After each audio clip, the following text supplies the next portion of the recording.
Good afternoon, everyone. This is Dr. Bhupesh from Dr. BKM Institutes. And today, before doing rest of the modules, I'm just going to record the writing for you. This is going to be a discharge plan letter pattern. So please listen to this carefully, especially the new students and our new YouTube followers. Please listen to the video till end if you want to understand OET writing in the best possible way. And also, as always, I will try to make it the easiest. So this letter I have never done before. This is the first time I'm going to do this letter.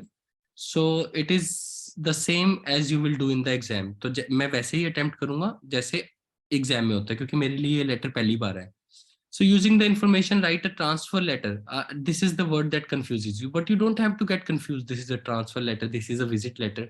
I have always told make letters very simple. Letters को अभी transfer word ना it is just given to confuse you. मतलब इसका कोई relevance ही नहीं है. Simple है. Write a letter to Mrs Smith Brown, head of nursing rehabilitation centre. So that is the main thing that it means. Transfer word का मतलब सिर्फ इतना होता है कि पेशेंट इज गेटिंग ट्रांसफर्ड, यानी कि गेटिंग शिफ्टेड. शिफ्टेड तभी मैं कहता हूं, जब हम पर्सन को करते हैं तभी हम कहते हैं. जब हम पर्सन को लेटर लिखते हैं तो हम उसे रेफर करते हैं. जब हम किसी जगह पे पेशेंट को ट्रांसफर करते हैं या शिफ्ट करते हैं उसे ट्रांसफर कहते हैं.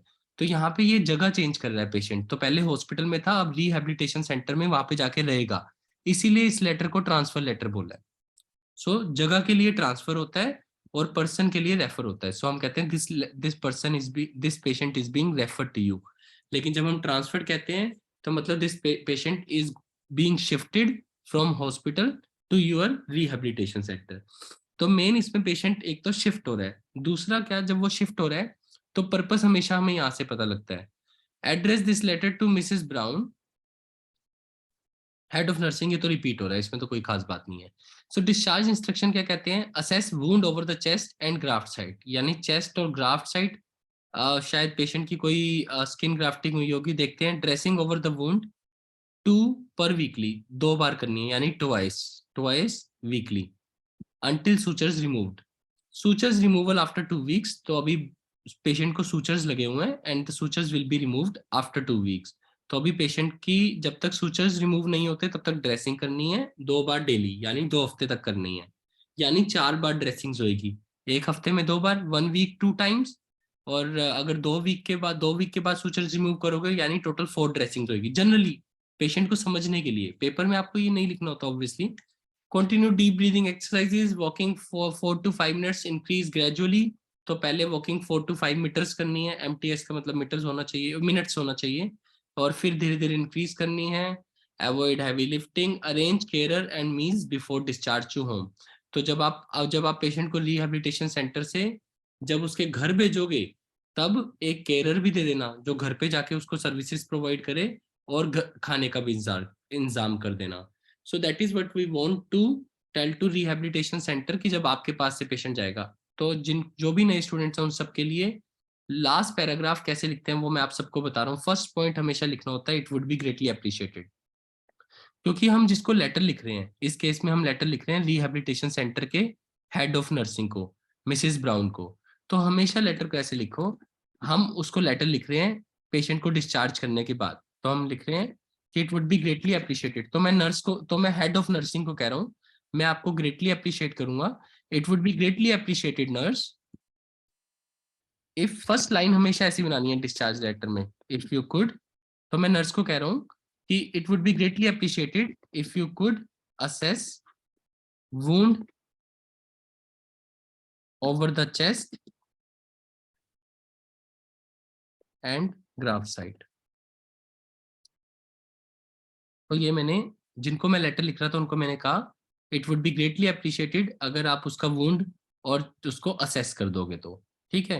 फिर सेकंड लाइन अगर मैं दोबारा ये लिखूं it would be greatly appreciated, वैसे तो ऐसे भी लिख सकता हूँ मैं, बार बार एक लाइन लिख तो सकता हूँ it would be greatly appreciated. But ऐसे लेटर बेकार हो जाएगा. देखो कितना, सोचो आपने 5 के 5 पॉइंट्स ऐसे लिख दिए तो वन थिंग एग्जामिनर बोर हो जाएगा. सेकंड थिंग उसको पता लग जाएगा कि आपको इंग्लिश को बाकी तरीके से नहीं लिखना आता. इसीलिए हम इसको अलग अलग तरीके से लिखते हैं. यानी डिस्चार्ज प्लान में होते तो पॉइंट्स ही हैं, आप इनमें से किसी को भी लिख सकते थे. It would be greatly appreciated if you could do the dressing over the wound. लेकिन हमें अलग अलग तरीके से लिखना होता है, तो हम सेकंड पॉइंट लिखेंगे काइंडली। तो सेकंड सेंटेंस डिस्चार्ज लेटर में हमेशा काइंडली, काइंडली। तो अब काइंडली के बाद हमेशा वर्ब, वर्ब का मतलब ड्रेसिंग की जरूरत नहीं है, kindly dress over the wound. अगर आपको ड्रेसिंग वर्ड यूज रखना है तो verb kindly apply the dressing, फिर आपको अप्लाई वर्ब यूज करना पड़ेगा, kindly apply the dressing over the wound twice per week until sutures are removed। अब इस लाइन को मैं इसके साथ ही लिख दूंगा, एंड प्लीज नोट, इकट्ठा ही कर दो ना, बाद में सूचर्स की बात अजीब लगेगी, तो मैं यहीं पे कह देता हूँ कि ट्वाइस पर वीक करना, until sutures are removed and please note sutures will be removed after 2 weeks। ये तो आपने एक तरीके से लिखा, देखिए आप सबने लिखा है, मेरे को पता है आज आप सबने ठीक लिखा है, लेकिन फिर भी मैं लिख रहा हूँ आपको थोड़ा सा और अच्छी चीजें बताने के लिए, प्लीज ध्यान से सुनना, ध्यान मत हटाना। अब यहाँ पे आप एंड प्लीज नोट की जगह अगर आप ध्यान से देखो तो लाइन क्या बन रही है कि kindly apply the dressing over the wound twice per week. तो मैं इसको ऐसे भी लिख सकता हूँ, जस्ट अ सेकेंड, या ओके।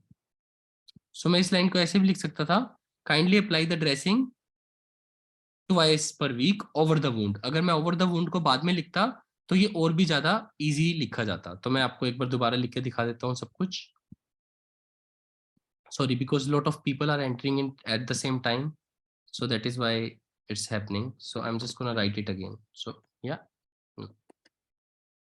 so अब देखना, वैसे अगर मेरे को आपको सिखाना नहीं हो, अगर ओईटी का पेपर हो और आपको ये लिखना आता हो तो कितना टाइम लगेगा, it would be greatly appreciated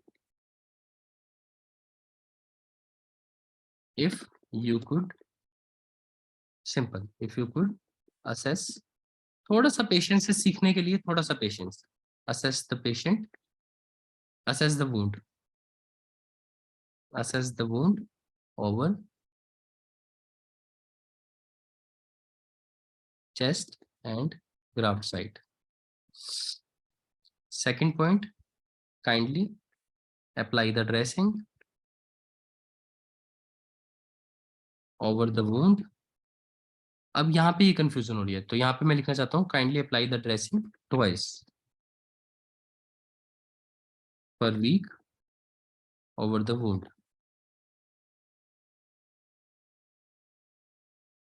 until sutures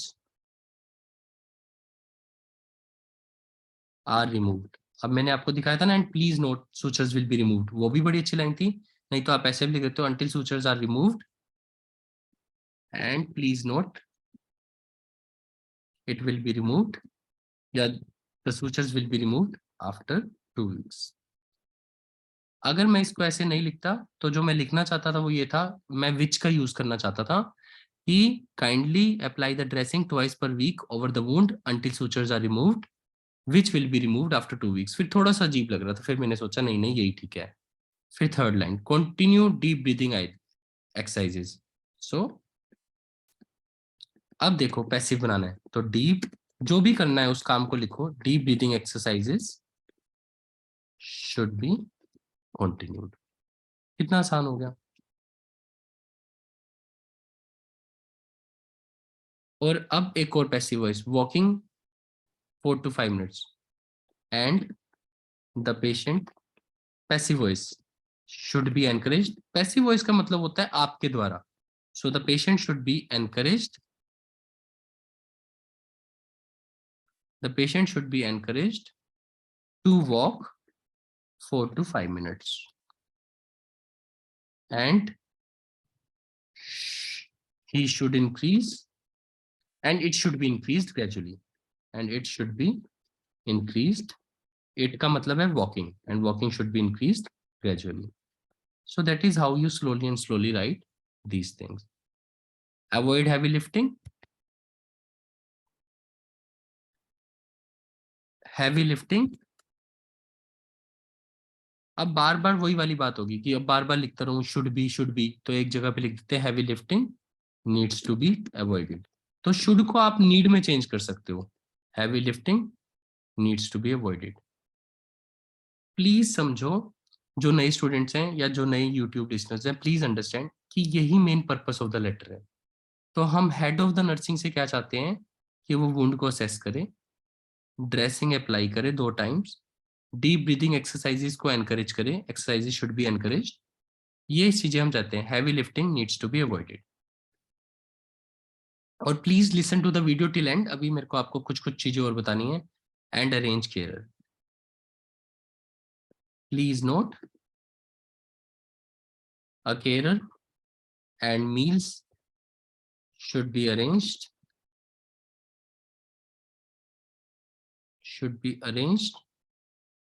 before discharging the patient to home। Patient के घर पे जाने से पहले ये चीजें भी कर देना। अब आपको इस लेटर का सबसे अच्छा पॉइंट बताना है, सबसे अच्छा। ये लेटर तब अच्छा लगता है, ये पर्पस, जे अगर आप लेटर लिख रहे होते नर्स को, लेकिन जब वो हेड ऑफ नर्सिंग है तो इसका मतलब ये है कि ये इन लोगों को, ये और नर्सिस को अरेंज करेगी, ये खुद नहीं करेगी। यानी मेरा कहने का मतलब क्या है, it would be greatly appreciated if you could assess, नहीं, if you could arrange a nurse who can assess. इस पे आप पॉइंट्स ले सकते हो। तो वो खुद नहीं करेगी assess. If you could arrange a nurse who can assess, kindly make arrangements. अब मेरे को अप्लाई वर्ड की जरूरत नहीं है, फॉर ड्रेसिंग। ये लो, अब देखिए कैसे लगता है। काइंडली मेक अरेंजमेंट्स, तो मैंने अब दूसरी लाइन बनाई, kindly make arrangements for dressing twice per week over the wound sutures, and please note that sutures will be removed after 2 weeks, will be removed after 2 weeks। So that is how you write। Deep breathing exercises should be continued, ये मैं directly लिख सकता हूँ। And the patient should B, क्योंकि मैं patient के बारे में बात कर रहा हूँ अब मैं ये नहीं कह रहा कि आप कर दो, ये मैंने पैसिव में लिखा है, इसलिए यहाँ पे मुझे अरेंज वर्ड नहीं लगाना पड़ेगा। Deep breathing exercises should be continued and the patient should be encouraged to walk and it should be increased gradually। Heavy lifting needs to be avoided। Please note a carer and meals should be arranged before discharging the patient to home। This is how you write a discharge plan। ये 2 points आपको बताने थे कि उनको directly मत लिखो head of nurses को, if you could assess the patient, क्योंकि वो खुद नहीं करेगी because she is head of nursing. So if you could arrange a nurse, kindly make arrangements for dressing. और पैसिव वॉइस को चेंज करने की जरूरत नहीं पड़ेगी, क्योंकि उसमें हम पेशेंट के हिसाब से कहते हैं कि deep breathing exercises should be continued, patient should be encouraged, तो ऑब्वियसली वो किसी ना किसी को ये बात कह देगी। सो this is how you gain more marks in OET. That is why I always say OET से आसान टेस्ट कुछ नहीं है। लेकिन अगर आप ऐसे लेटर में जब आप हेड ऑफ नर्सिंग को लिख रहे हो, अगर आप अरेंज वर्ड भूल जाते हो तो ऑब्वियसली बहुत सारे मार्क्स कटेंगे। तो ये ओईटी का ट्रिक है कि हेड ऑफ नर्सिंग खुद थोड़ी असेस करेगा चेस्ट और ग्राफ्ट साइड को, हेड ऑफ द नर्सिंग खुद थोड़ी ड्रेसिंग को करेगा। तो यहाँ पे वो आपको स्मार्टनेस चाहिए। यही वो छोटे छोटे पॉइंट्स हैं जो बड़े बड़े लोग भी मिस कर जाते हैं, और यहीं पे ओईटी का पेपर फंस भी जाता है। तो प्लीज ये चीजें हम आपको सिखा रहे हैं, ध्यान रखना। हेड ऑफ द नर्सिस खुद नहीं करेगी, शी विल अरेंज। तो ये मैंने आपको दिखा दिया है सारा। If you could arrange a nurse, kindly make arrangements for dressing. फिर बाकी पैसिव वॉइस है, suture will be remove, this would be remove. और पैसिव वॉइस में क्यों जरूरत नहीं पड़ती, क्योंकि हम कह रहे हैं सूचर को रिमूव किया जाना चाहिए। तो ऑब्वियसली हेड ऑफ नर्सिंग किसी ना किसी को कह देगी सूचर को रिमूव कर दो, डीप ब्रीथिंग एक्सरसाइजेस को कंटिन्यू करो। तो ये पैसिव वॉइस में चल रहा है आराम से, इसको कोई दिक्कत नहीं। अब लेटर को देखते हैं, लेटर में हुआ क्या।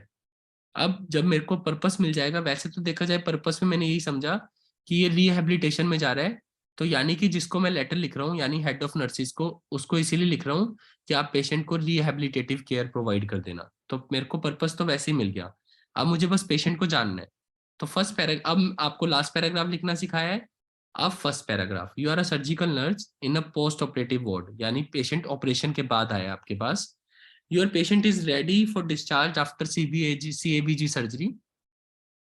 मिस्टर डार्विश वुड्स, एज 77 है। डायग्नोसिस है कोरोनरी आर्टरी बाईपास ग्राफ्ट की। फैमिली हिस्ट्री ये है कि मैरिड है और वाइफ का केयरर है, रजिस्टर्ड ब्लाइंड। तो वाइफ जो है वो ब्लाइंड है और ये वाइफ की केयर करता है, लेकिन इसका कोरोनरी बाईपास ग्राफ्ट हुआ है, 77 ईयर ओल्ड है। डॉटर है, दूर रहती है, यानी आसपास कोई नहीं। इस बात को लिखने का मतलब यही है कि आसपास कोई नहीं है। हॉबी में रीडिंग और कुकिंग डेली करता है। पास्ट में हाइपरटेंशन है, इसको कोलेस्ट्रॉल हाई है। और ये प्लीज आपको ये 2-3 चीजें बतानी है प्लीज। आज भी मैंने किसी का लेटर चेक करना था तो उनको भी मैं बताना चाहता था, प्लीज आप सारे भी सुनना। ये छोटी छोटी गलतियां, एक तो मैंने आपको it would be greatly appreciated वगैरह में बता दिया है। तो अरेंज वर्ड को प्लीज ऐसे मत लिखो, you know the exercises should be provided. Exercises word को कभी प्रोवाइड नहीं किया जा सकता। एक्सरसाइज को हमेशा एनकरेज किया जा सकता है, एडवाइस किया जा सकता है। कभी मत लिखो एक्सरसाइजेस शुड बी प्रोवाइडेड, ये बहुत भारी भारी मिस्टेक है। तो ऐसी कोई गलती नहीं करनी।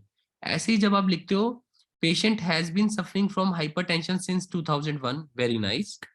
Patient has been suffering from high cholesterol, अब यहाँ पे गलत हो गया। कोलेस्ट्रोल वर्ड के साथ सफरिंग वर्ड अच्छा नहीं लगता, यहाँ पे हैविंग होता है। कोलेस्ट्रोल पेशेंट रखता है तो हैविंग वर्ड चलता है। मतलब ये छोटी छोटी चीजें आपको सिखानी है कि अगर मुझे लिखना है तो the patient has been suffering from hypertension. Please ध्यान रखना, ये छोटी छोटी गलतियां ही जरूरी है ठीक करनी। वैसे तो ऑब्वियसली इन गलतियों से बहुत ज्यादा इम्पैक्ट तो ऐसे पड़ भी सकता है, ऐसे नहीं कहना चाहिए कि नहीं पड़ेगा, लेकिन प्लीज ध्यान रखो 2011 एंड हैज बीन सफरिंग, ये दोबारा लिखना पड़ेगा क्योंकि has been having high cholesterol. Cholesterol को आप सफरिंग नहीं लिख सकते। कोलेस्ट्रोल सिंस 2011, जब भी इस लाइन को लिखोगे तो आपको ऐसे लिखना है। सो that is the most important thing. चलिए वापिस आते हुए, तो अब मैं पेशेंट को जान रहा हूँ, कोरोनरी आर्टरी बाईपास ग्राफ्ट हुआ है, पास्ट हिस्ट्री में hypertension, arthritis, CAD, ECG, stress test, angiogram करवाया था, surgery off pump, CBBG, I don't no.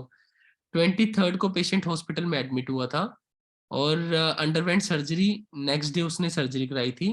Graft आया from left leg.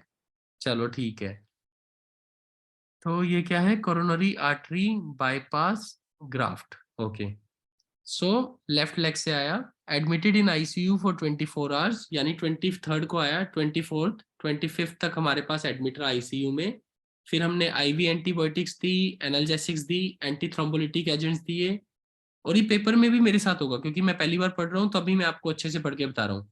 Chest tube in situ, अब ये सब कुछ लिखने की जरूरत नहीं है। देखो अगर लेटर का डाटा सिलेक्शन कैसे होना है, जो डिस्चार्ज प्लान है, देखो डिस्चार्ज प्लान के हिसाब से ये सब बातें लिखनी बहुत जरूरी नहीं है।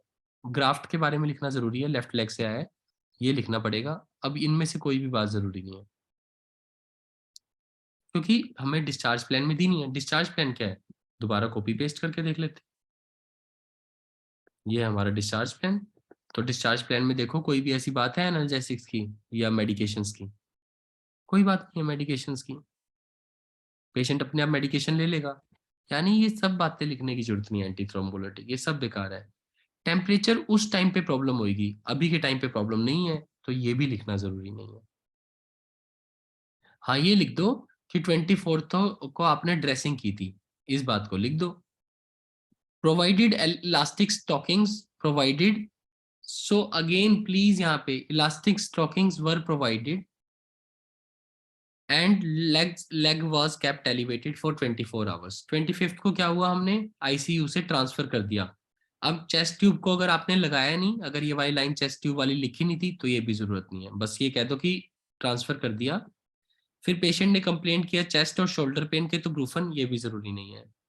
डेली फिजियोथेरेपी ये जरूरी है क्योंकि लास्ट में डीप ब्रीदिंग एक्सरसाइजेस की बात की है। Daily breathing exercises were encouraged and walking was encouraged 4 times per day। Exercise data sheet provided, ये जरूरी नहीं है। टेम्परेचर नॉर्मल हो गया, ये जरूरी नहीं है, बस ये कह दो पेशेंट गोट बेटर। तो ज्यादा लिखने की जरूरत नहीं होती, बस ये बता दिया पेशेंट बेटर हो गया। 25th के बाद 29th, आज यानी 23rd को पेशेंट एडमिट हुआ था, 29th को डिस्चार्ज हो रहा है। फिर उसके बाद अब हम रिहेबिलिटेटिव, अब देखो फर्स्ट पैराग्राफ लिखना कितना आसान है। प्लीज यहाँ तक आपने बड़ी पेशेंस रखी है, थैंक यू सो मच। अब पूरा लेटर आपको बिल्कुल आसानी से समझ आएगा।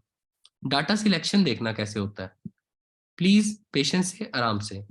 आपको डाटा सिलेक्शन समझ आएगा, आपका वर्ड काउंट कभी भी ज्यादा नहीं जाएगा। So I am just gonna write everything. तो ये मेरा लास्ट पैराग्राफ रेडी है, तो लास्ट पैराग्राफ को लास्ट में कर देते हैं। अब लेटर में देखना आपको टाइम नहीं, अब मैं टोटल मिनट भी बता रहा हूँ आपको, 22 मिनट्स हुए हैं। अब मैं पूरा लेटर लिखना शुरू कर रहा हूँ, वो भी कंप्यूटर पे, देखते हैं कितना टाइम लगेगा। First paragraph, purpose. तो purpose, this letter is being written regarding mister, जो भी नाम है, I forgot the name, mister X, who underwent coronary artery bypass graft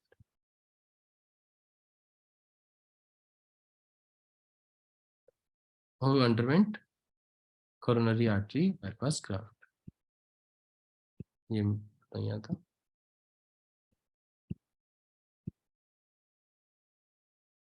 Now he is better. क्योंकि बेटर क्यों है? क्योंकि टेम्परेचर वगैरह सब नॉर्मल हो गया था. सो ही इज बीइंग डिस्चार्ज. बिल्कुल सिंपल. बेटर है इसलिए हम डिस्चार्ज कर रहे हैं. But he needs rehabilitative care and hence is being transferred. बिल्कुल आराम से यार. hence is being transferred. Transfer word दिया था ना, वही लिखेंगे. hence is being transferred to your rehabilitation center. देखिए कितना आसान है. फर्स्ट पैराग्राफ लेटर लिख रहे हैं. Underwent by now he is better so he is being discharge but he needs में एस के बहुत मार्क्स हैं तो ये एस हमें चाहिए ही चाहिए. hence is being transferred to your rehabilitation center. Next paragraph. Mister x, अब जो भी आपको जरूरी लग रहा था, is a non case of hypertension. अब नॉन केस ऑफ कोलेस्ट्रॉल नहीं बोल सकते क्योंकि कोलेस्ट्रॉल कोई डिजीज नहीं है. Is a non case of is a known case of hypertension and is having high cholesterol as well. अगर लिखना है तो लिख दो अगर सिंस वाली बात. लेकिन अगर जैसे ही आप सिंस लगाओगे तो इसको चेंज करो हैज बीन में और लिखो hypertension since 2011 and has been having high cholesterol since 2009. अब as well अच्छा नहीं लगेगा. जो भी बातें आपको इंपॉर्टेंट लिखते लगती जाए उनको बस ऐड करते जाओ. अब देखते हैं और सेकंड पैराग्राफ. अब देखो मेरा लेटर पूरा हो गया एक तरीके से. अब तो बस फटाफट लिखना है जो भी चीजें ठीक लगेंगी. आर्थराइटिस जरूरी नहीं है मेरे ख्याल से. कोई जरूरी नहीं है. सीएडी ये सब जरूरी नहीं है. यानी इसमें से और कुछ नहीं चाहिए. हाँ ये लिख देते हैं कि पेशेंट की केयर करने वाला कोई नहीं है क्योंकि लास्ट में ऐसी कोई बात की है ड्रेसिंग ओवर द वूंड नहीं. ऐसे केयरर. हाँ ये केयरर वाला वर्ड जो है और खाने वाला वर्ड जो है इन दो वर्ड्स के कारण ये पता लगता है कि उसके घर पे बहुत प्रॉब्लम्स हैं. तो यानी सोशल हिस्ट्री बताने की जरूरत है. यानी कि अगर मैं सोशल हिस्ट्री लिखता हूँ तो married, carer for his wife और daughter married with children lives overseas यानी कोई नहीं रहता. तो यानी ये बातें बताने की जरूरत है. और आर्थराइटिस सिंस 2007 ये थोड़ा सा बता दूंगा कि इसी कारण से चल नहीं पा रहा होगा. चलो अब यानी अब सोशल हिस्ट्री. सोशल हिस्ट्री को लिखना है तो हम लिख देते हैं. प्लीज समझो कि वो जो सिर्फ एक पॉइंट दिया ना डिस्चार्ज प्लान में केयरर का उसके कारण मुझे लिखना पड़ रहा है. तो पहले मेडिकल की बजाय मैं पहले सोशल हिस्ट्री बताता हूँ. Is married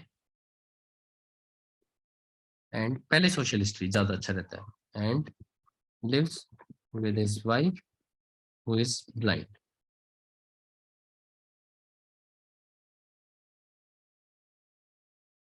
He takes care of her as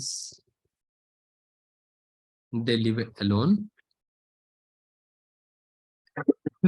and their only daughter lives overseas. अब ये इंग्लिश का नेक्स्ट लेवल होता है.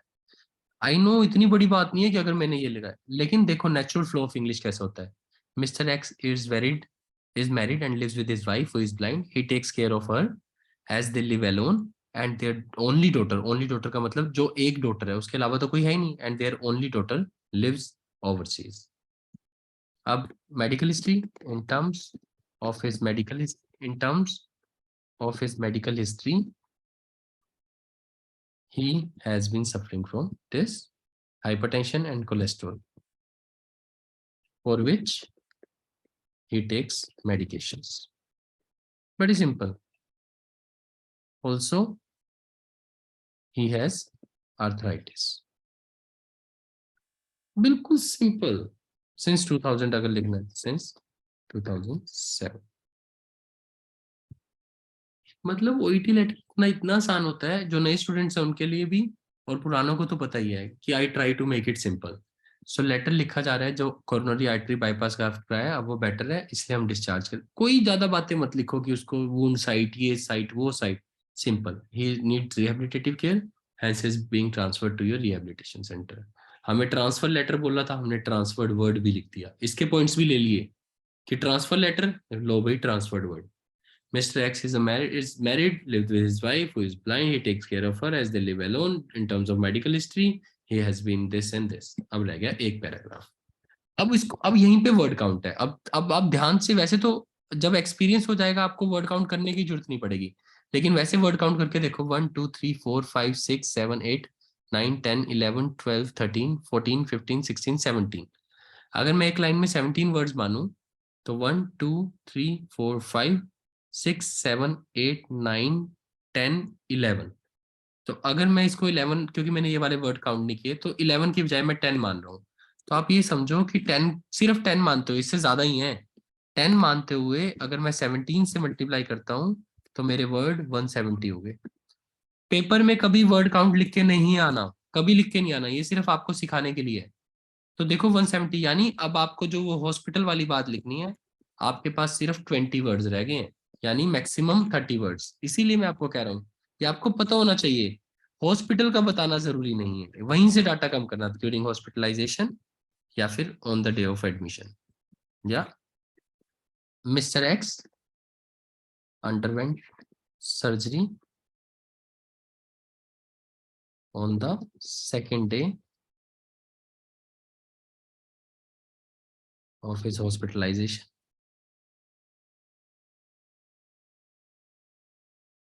बिल्कुल simple. And it was successful.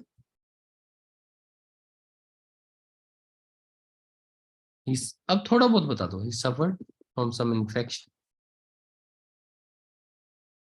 but got recovered with help of antibiotics। ये natural English है, antibiotics and other medications.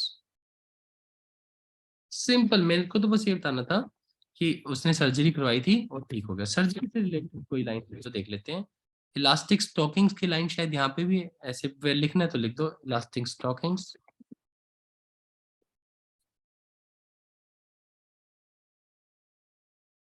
were provided and deep breathing exercises were encouraged। जो आपके डिस्चार्ज प्लान से related है, तो डिस्चार्ज प्लान से related वहां पे डीप ब्रीदिंग का कोई पॉइंट था, इसी कारण से लिखा है। सो डीप ब्रीदिंग का, ठीक है। सो अंडरवेंट, आप सर्जरी की जगह यहाँ पे लिख सकता हूँ coronary artery, coronary artery bypass graft, और हमेशा पूरा लिखो, छोटा मत लिखो please. So mister X underwent on the second day of admission. अब सिर्फ ये लिखना रह गया है, of the hospitalisation and the graft was taken from left leg. ये मैं बताना चाहता हूँ क्योंकि वुंड, और उसने कहा है कि ग्राफ्ट साइड को करो, तो ये लेफ्ट लेग। अब ये लाइन लंबी होगी, कभी भी लंबी लाइन मत लिखो। तो the surgery was successful but, अब कनेक्टर अलग जगह पे लग जाएगा, जब लाइन लंबी हो जाती है मैं तोड़ देता हूँ, but he suffered from infection. So this is how it should. Now this is my complete letter. अगर इसमें से कोई एक इंपॉर्टेंट पॉइंट मिस हो गया तो भी फर्क नहीं पड़ेगा, क्योंकि इंपॉर्टेंट पॉइंट मिस क्यों नहीं हो सकता, क्योंकि इंपॉर्टेंट तो ये है, यही तो मेन प्लान है, और ये पर्पस है उसका छोटा। ये सब तो एडिशनल पॉइंट्स हैं, सोशल हिस्ट्री, मेडिकल हिस्ट्री। अब उसमें से मैंने ये वाला पॉइंट क्यों लिखा कि वो वाइफ के साथ रहता है और अकेला रहता है, क्योंकि लास्ट में कह रखा है केयरर और मील्स, और ये भी बता देते हैं he takes care of her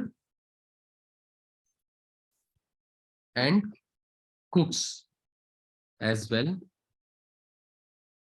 and cooks too as they live alone. तो कुक की बात क्यों लिख दी, क्योंकि मील अरेंज करने हैं, यही तो बात है। यहीं से आप, इसी से सारा डाटा सिलेक्शन इस पे होता है, इसलिए मैं सबसे पहले ये लिखता हूँ। जैसे मैंने आपको उस दिन रीडिंग का पार्ट एक करवाया था कि मैं पहले क्वेश्चन पढ़ता हूँ ताकि मुझे पता लगे किस पैराग्राफ में है, ऐसे ही पहले ये चीज पढ़नी होती है। ड्रेसिंग की बात अब ठीक है। सूचर्स की एक बात है, यानी अभी मेरा एक पॉइंट और मिस हो गया कि सूचर्स कब लगे थे, तो सूचर्स वाली पॉइंट देखते हैं कि अगर मुझे कहीं पे सूचर्स मिल जाए तो, क्योंकि लास्ट में फिर अचानक से सूचर्स आएंगे, अजीब रखेगा। तो एडमिटेड टू द हॉस्पिटल यहाँ पे नहीं दे रखा, नहीं दे रखा। सूचर्स की बात कर ही नहीं रखी, शायद इसीलिए मैंने लिखी भी नहीं, वैसे होनी चाहिए थी। एक बार लास्ट में देख लेते हैं, नहीं यहाँ पे कहीं पे सूचर्स की बात नहीं लिखी। Plan transfer to unit for 3 weeks, तो आपके पास 3 वीक्स के लिए आ रहा है। तो ये भी बात अगर लिखनी है तो ही इज बीइंग ट्रांसफर्ड, एक सेकेंड, 3 वीक्स के लिए आपके पास, मतलब 3 हफ्ते के लिए, इसीलिए इसको ट्रांसफर लेटर बोल रहा है, तो प्लीज कंफ्यूज ना हुआ करो।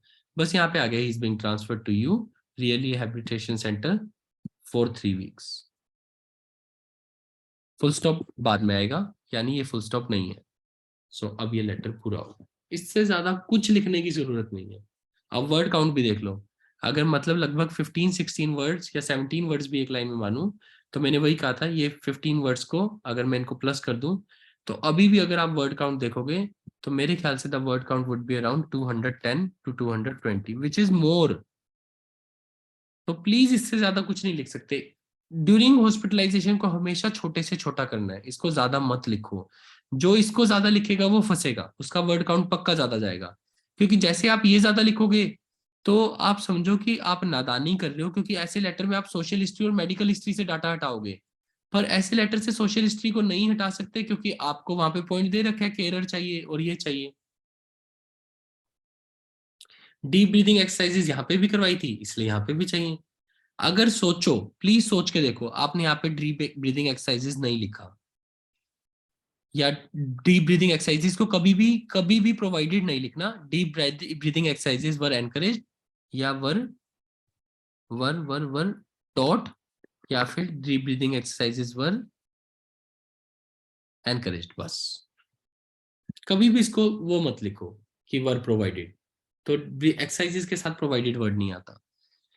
सो elastic stocking were provided and deep breathing exercises were encourage. अब सोचो कि आप यहाँ पे डीप ब्रीथिंग एक्सरसाइज नहीं लिखते और यहाँ पे लिखते हो deep breathing exercises should be continued, तो कंटिन्यूड लिखते ही आप गलत हो जाओगे अगर यहाँ पे आपने डीप ब्रीथिंग नहीं लिखा। यही तो है ना छोटा सा बात। प्लीज ट्राई टू अंडरस्टैंड, जो इतनी बातें नोट करने लग गए फिर तो आप पक्का पास होगे। तो यही मेन चीजें हैं जो गलतियां हो सकती हैं। क्या गलतियां हो सकती हैं?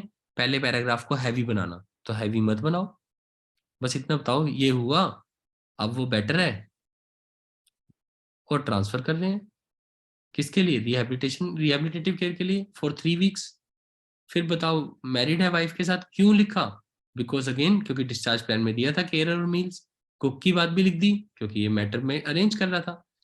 Live alone, daughter lives, in terms of medical history hypertension है, कोलेस्ट्रॉल है for which he takes medication. ये पॉइंट इतने ज्यादा इंपॉर्टेंट नहीं थे, पर वैसे लिख दिए चलो, क्योंकि इतना बड़ा ऑपरेशन हुआ है तो मैंने सोचा लिख दूं, मिस नहीं करना चाहिए। वैसे कोई खास इंपॉर्टेंस नहीं है इस पॉइंट की, क्योंकि देखो यहाँ पे कोई मेडिकेशन का पॉइंट नहीं दिया, पर चलो लिख दिया, कोई बात नहीं। मिस्टर एक्स अंडरवेंट, ये छोटा सा लिखा, और ये आप यहाँ से ये डाटा कम कर सकते थे अगर कुछ करना चाहते हो मेडिकल हिस्ट्री में से, ऐसे भी लिख सकते थे। इन terms of medical history he is a known case of hypertension and arthritis and also is having problem of high cholesterol, बस, और कुछ लिखने की जरूरत नहीं थी। So this is how you write OET letter. This is Dr. Bhupesh from Dr. BKM Institutes. I hope you all 70 plus students have understood this letter. Now I will take your doubts and will ask you if there is any issue. Thank you.